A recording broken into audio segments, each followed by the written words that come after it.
میرے ساتھ موجود ہیں جناب مفتاح اسماعیل صاحب، جو کہ سابق وفاقی وزیر خزانہ ہیں اور رہنما ہیں عوام پاکستان پارٹی کے. بہت شکریہ جناب مفتاح اسماعیل صاحب. سر مفتاح بھائی، ایک ویسے مسئلہ ہے، میں آپ کی آرٹیکلز پڑھتا ہوں، آپ کی ٹویٹس دیکھتا ہوں اور آپ بڑا کرٹیکل ویو بھی لیتے ہیں. تو اس دن ایک حکومتی شخصیت میرے پروگرام میں انہوں نے کہا جی یہ سارے کیڑے نکالتے رہتے ہیں، تو کوئی حل بھی بتا دیں نا کہ ہم کیا معیشت کو ٹھیک کریں اور کیسے کریں، ہمارے پاس کیا آپشنز ہیں. تو اگر میں سادہ زبان میں آپ سے پوچھوں کہ دیکھیں اس وقت جو سب سے بڑا مسئلہ ہے، آپ نے پچھلے دنوں ونڈ فال پروفٹس کا ذکر کیا کہ انہوں نے آئل مارکیٹنگ کمپنیز کو دیے، سب کچھ دیا اور عوام کے اوپر بڑا بوجھ پڑا ہوا ہے جو پیٹرولیم پروڈکٹس ہیں ان کے اوپر لیوی کے حساب سے.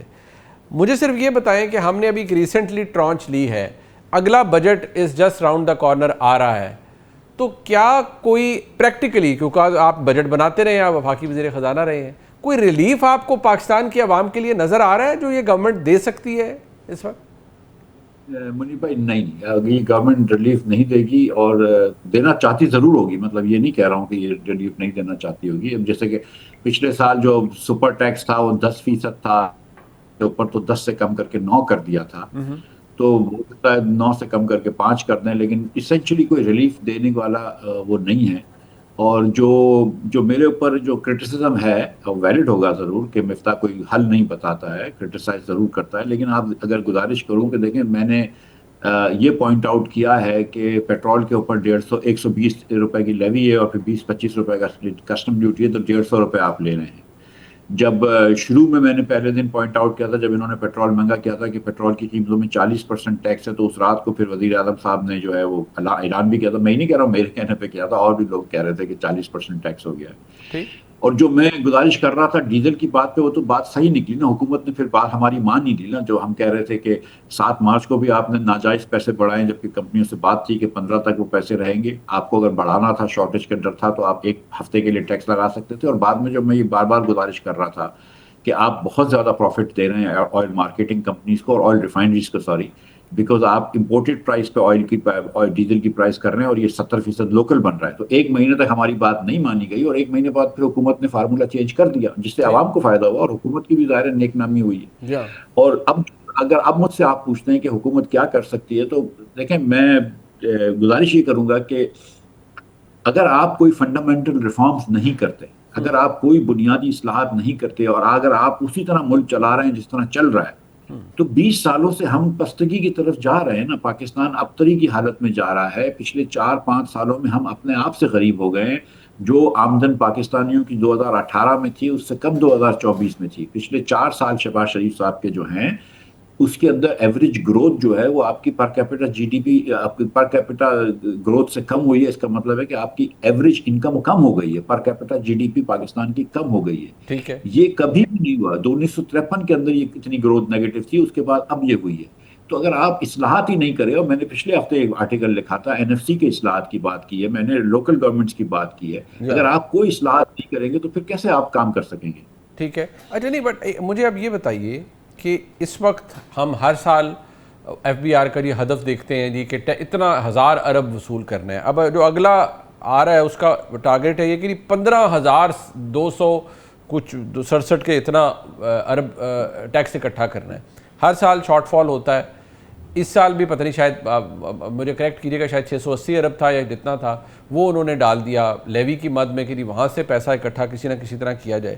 بٹ جب آپ ریفارمز کی بات کرتے ہیں، آپ اسے ایف بی آر کا ریفارم کہہ رہے ہیں، کیا کہہ رہے ہیں، یا کم از کم یہ جو بلا ہے ہر سال کے اتنا لمبا ٹیکس کا فگر وہ حاصل نہیں ہوگا، تو پھر ہم اگر انٹرنیشنل مارکیٹ میں قیمت نہیں بھی بڑھتی پیٹرول کی کسی بھی پروڈکٹ کی، لیکن پھر بھی ہم لیویز لگاتے رہیں گے کیونکہ یہاں سے آسانی سے ٹیکس آ جائے گا.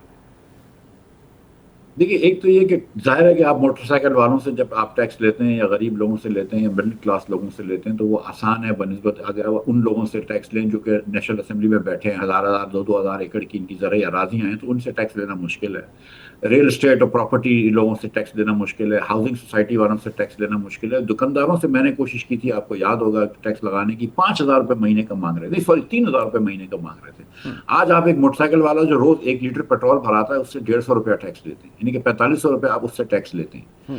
تو ایک تو یہ کہ ہم کو انکم کو ٹیکس کرنا چاہیے, یہ نہیں کہ آپ کس سیکٹر سے ٹیکس کما رہے ہیں, کہ اگر آپ زراعت سے کما رہے ہیں تو آپ مستثنا ہیں, ریٹیل سے کما رہے ہیں تو مستثنا ہیں, لیکن انڈسٹری سے کما رہے ہیں تو آپ کے اوپر ٹیکس لاگو ہوگا, نوکری کر کے کما رہے ہیں تو ٹیکس لاگو ہوگا. یہ کوئی سینس نہیں ہے نا. یہ ایک تو یہ بات ہے.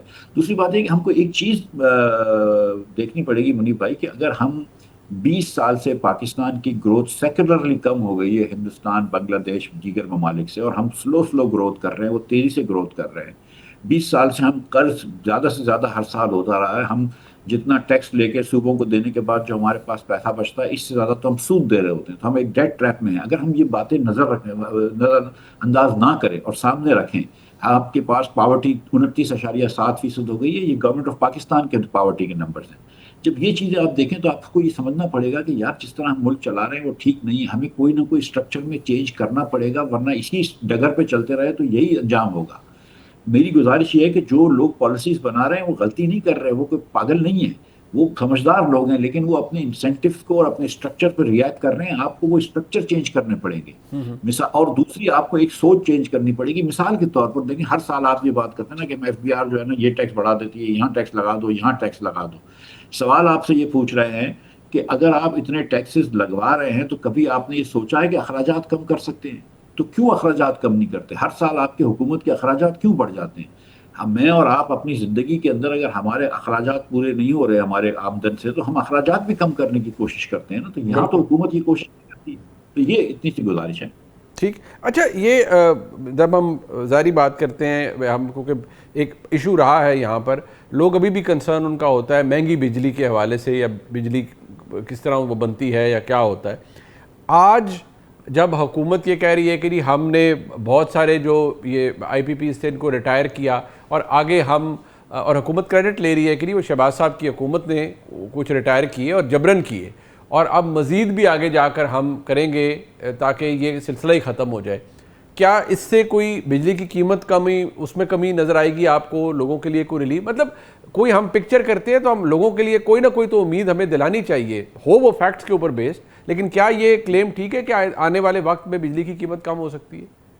دیکھیں, اس میں دو تین چیزیں ہیں. دیکھیں, ایک تو یہ کہ 80 پیسے یا 81 پیسے کم ہوئے تھے کچھ عرصے پہلے, کچھ 6-8 مہینے پہلے, جب, اب میں نام نہیں لیتا ہوں لیکن آپ کو پتا ہے ادارے کے لوگوں نے یہ رینیگوشیٹ کیا اور جی زور زبردستی کیا ہے اسی کے رینیگوشیٹ. اور جتنے پرانے آئی پی پیز تھے جو محترمہ کے زمانے میں لگے ہوئے تھے, اور جو مشرف صاحب کی پالیسی 2002 کی پالیسی کے تحت 2002 سے لے کر 2010 تک لگے تھے, ان تمام پاور پلانٹس کو آپ نے رینیگوشیٹ کیا.